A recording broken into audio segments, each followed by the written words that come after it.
Tinatalakay raw ni US President Donald Trump at kanyang team ang posibleng pagbili sa Greenland ayon sa White House. Sabi ng press secretary ng White House, actively discussing si Trump at ang national security team niya kaugnay rito. Una nang sinabi ni Trump na kailangan ng hakbang na ito para makontra ng Amerika ang kanilang mga kalaban sa Arctic region. Dati na sinabi ng Greenland na hindi nito gustong maging bahagi ng Amerika. Inalmahan din ng ilang European leaders ang plano ni Trump.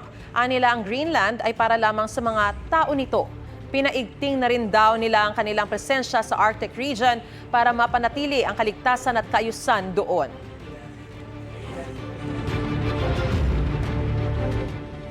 Gusto mo bang mauna sa mga balita?